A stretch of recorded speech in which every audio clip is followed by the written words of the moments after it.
যাচ্ছিলেন, সেই সময় হুজুর পাক সাল্লাল্লাহু আলাইহি ওয়াসাল্লামের একটা তন্দ্র ভাব আসলো।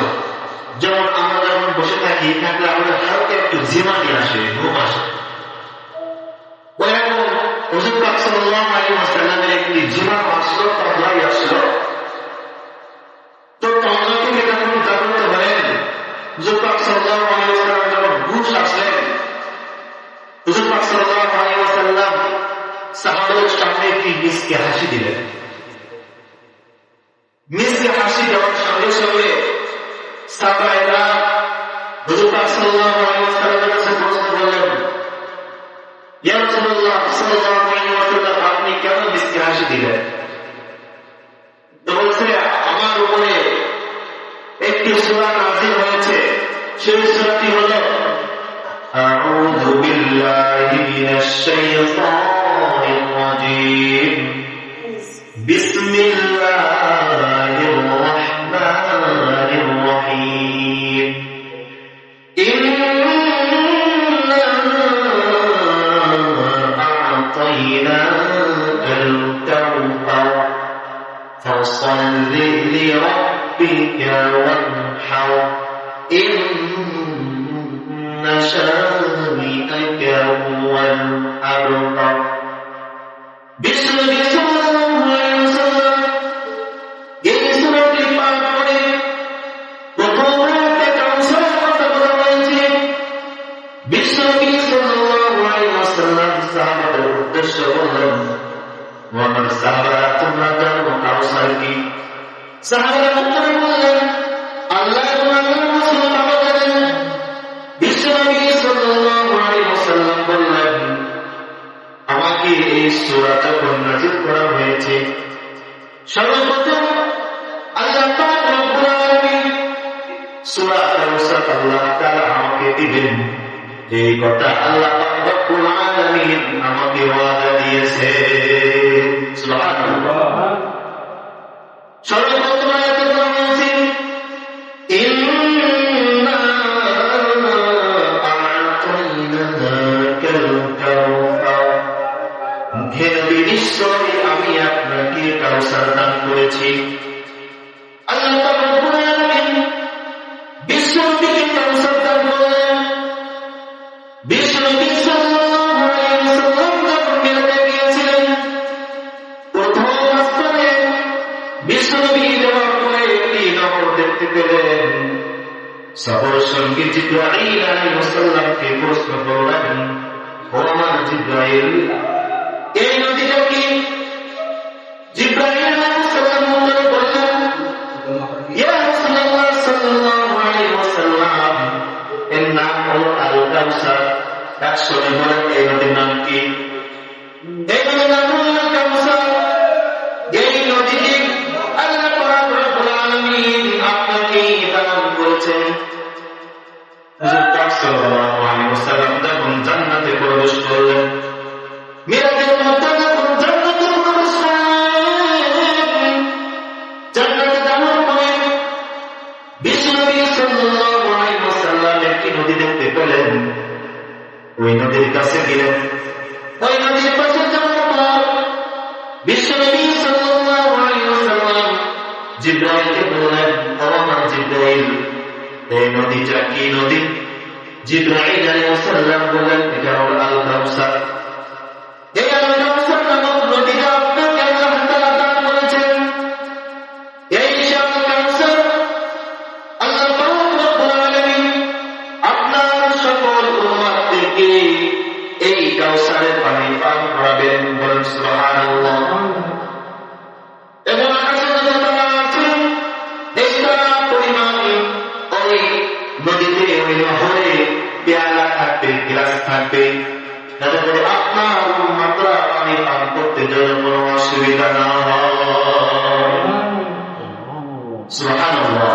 জোরে আওয়াজ দিয়ে বলুন সুবহানাল্লাহ। আল্লাহ রাব্বুল আলামিন এই কাউসার নদী দান করলেন। এই হাতে কাউসার আল্লাহ পাক রব্বুল আলামিন বিশ্বনবীকে দান করলেন। জিবরাইল আলাইহিস সালাম বললেন, তাই আসবে তারা তৃপ্তি সহকারে পানি পান করবে। যে ব্যক্তি একবার এই কাউসারের পানি পান করবে তার জীবনে কোনদিন পানি পিপাসা লাগবে না। এই পানি এত সুন্দর। হুজুর পাক সাল্লাল্লাহু আলাইহি ওয়াসাল্লাম এবং তাফসীর জনরা ব্যাখ্যা দিচ্ছেন এই পানি হলো দুধের থেকে সাদা এবং মধুর থেকে মিষ্টি। এত সুস্বাদু হবে একবার তৃপ্তি সহকারে পান করবেন, বলা হয়েছে তার কোনদিন পানি পিপাসা লাগবে না।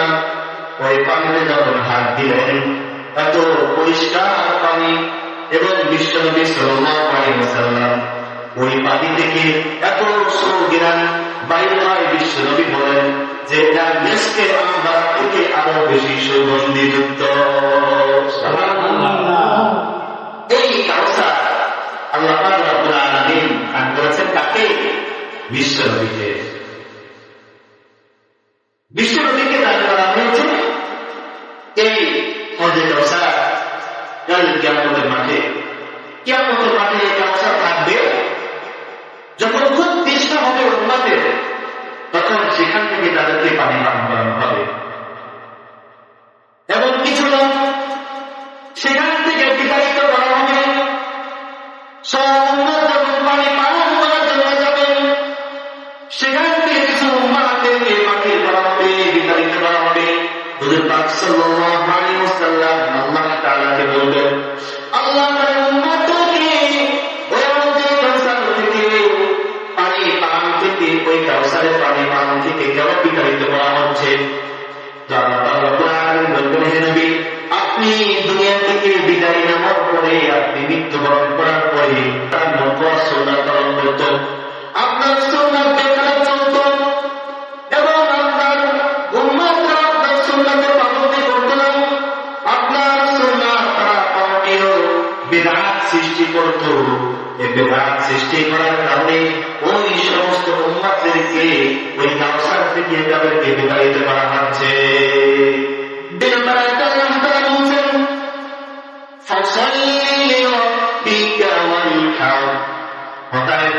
হে নবী আপনি আপনার রবের উদ্দেশ্যে নামাজ কায়েম করেন এবং কুরবানি করেন। নামাজ আদায়ের জন্য আল্লাহ পাক রব্বুল আলামিন হুজুর পাক সাল্লাল্লাহু আলাইহি ওয়াসাল্লামকে বললেন, তোমার রবের সন্তুষ্টির জন্য তুমি নামাজ আদায় করো এবং কুরবানি করো। তাহলে এই আয়াতে বুঝিয়ে দিয়েছে যে নামাজ আদায় করতে হবে কার সন্তুষ্টির জন্য? আল্লাহ তাআলার সন্তুষ্টির জন্য। সূরা আন-নাজম 35 নম্বর আয়াতে আল্লাহ তাআলা বলেন, উতলু মা উহিয়া ইলাইকা মিনাল কিতাব। হে নবী আপনার উপরে যে কিতাব নাযিল করা হয়েছে সেই কিতাব থেকে আপনি তেলাওয়াত করেন। ওয়াকিমুস সালাত নামাজ কায়েম করেন। ইন্নাস সালাতা তানহা আনিল ফাহশাই ওয়াল মুনকার। নিশ্চয়ই নামাজ অশ্লীল এবং খারাপ কাজ থেকে বিরত রাখে। ওয়ালা যিকরুল্লাহি আকবার। নামাজ হলো আল্লাহ তাআলার সর্বশ্রেষ্ঠ জিকির। ওয়াল্লাহু ইয়ালামু মা তাসনাউন। আল্লাহ তাআলা সব দেখেন, সব জানেন তুমি যা করো। আপনি যখন নামাজে আসবেন, আপনি যখন নামাজে পাবন্দি করবেন, সকল অশ্লীল কাজ খারাপ কাজ থেকে নামাজ আপনাকে বিরত রাখবে। আপনি যখন নামাজে আসবেন খুশু খুজুর সাথে আল্লাহ তাআলার হুকুম আদায় করবেন, দেখবেন আপনারা খারাপ কাজের মধ্যে আপনার মন যাবে না, আপনার খারাপ কাজ করতে আপনার ভালো লাগবে না, আপনার মনে যখন শান্তি লাগবে। আপনি যখন নামাজ পড়বেন, আমি যখন নামাজ পড়ে এসেছি, আমি কি করে এখন খারাপ কাজের মধ্যে লিপ্ত হব? আপনার অন্তরে কোন প্রকার খারাপ কাজ করার জন্য উদ্বুদ্ধ হবে না। এই জন্য বলা হয়েছে নামাজ সকল অশ্লীল এবং খারাপ কাজ থেকে বিরত রাখে। আপনি যখন নামাজে আসবেন তাহলে আপনার খারাপ কাজ থেকে এই নামাজ আপনাকে বিরত রাখতে পারবে। হুজুর পাক সাল্লাল্লাহু আলাইহি ওয়াসাল্লাম ইরশাদ করেছেন, আউয়ালু মা ইউহাসাবু বিহিল আবদু ইয়াউমাল কিয়ামা নবী বলেন, কিয়ামতের দিন সর্বপ্রথম নামাজের হিসাব নেওয়া হবে। যার নামাজের হিসাব নেওয়া হবে, নামাজ যদি সঠিক হিসাবে সাব্যস্ত হয়, তাহলে প্রত্যেকটি আমল সঠিক হিসাবে সাব্যস্ত হবে। আর নামাজের মধ্যে যদি কোনো গরমিল পাওয়া যায়, তাহলে সমস্ত আমলের মধ্যে ত্রুটি দেখা দিবে। তাহলে সর্বপ্রথম আপনার নামাজ ভালো করতে হবে। যদি নামাজ ভালো হয়, তাহলে সব আমল ভালো হবে। বলেছেন, মিফতাহুল জান্নাতিস সালাহ, নামাজ হলো বেহেশতের চাবি, আর নামাজের চাবি হলো ওযু। যদি আপনার ওযু ঠিক হয়, তাহলে আপনার নামাজ ঠিক হবে। আর যদি আপনার নামাজ ঠিক হয়, তাহলে জান্নাতের চাবিও তৈরি হয়ে যাবে।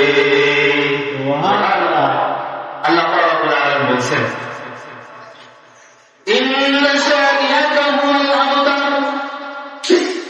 আল্লাহ রাব্বুল আলামিন হুজুর পাক সাল্লাল্লাহু আলাইহি ওয়াসাল্লাম বলেন, ওয়া রাসূল, এই বংশ বলে তারাই হলো লেজকাটা বংশ।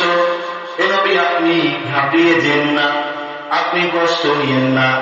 কারণ যে সমস্ত কাফেররা আপনাকে নির্বংশ বলছে, খেয়াল করে দেখেন, যে সমস্ত কাফের মুশরিকরা, যারা ফিরআউন, আবু লাহাব, উতবা, শাইবা, মুগীরা যারা ছিলেন, এই কাফেররা তাদের নাম কি একবার স্মরণ করে?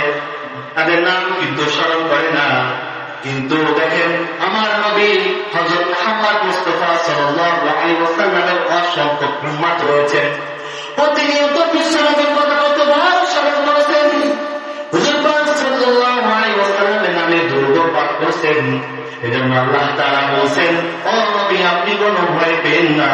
ও যারা আপনাকে নির্বংশ বলে, বরং তারাই হলো নির্বংশ। আমরা তো হুজুর পাক সাল্লাল্লাহু আলাইহি ওয়াসাল্লামের আসে খাস আসে, প্রতিনিয়ত হুজুর পাক সাল্লাল্লাহু আলাইহি ওয়াসাল্লামের দুরূদ পাঠ করছি, তার কত অনুসরণ করছি, তার কত সুন্নাহ আমরা মানছি, ঠিক না বলেন? আনাস রাদিয়াল্লাহু তাআলা থেকে বর্ণিত, এক ব্যক্তি হুজুর পাক সাল্লাল্লাহু আলাইহি ওয়াসাল্লামের কাছে আসে, বলছেন, ইয়া রাসূলুল্লাহ, কিয়ামত কবে হবে? হুজুর পাক সাল্লাল্লাহু আলাইহি ওয়াসাল্লাম তাকে বললেন, কিয়ামতের জন্য তুমি কতটুকু প্রস্তুতি গ্রহণ করছো?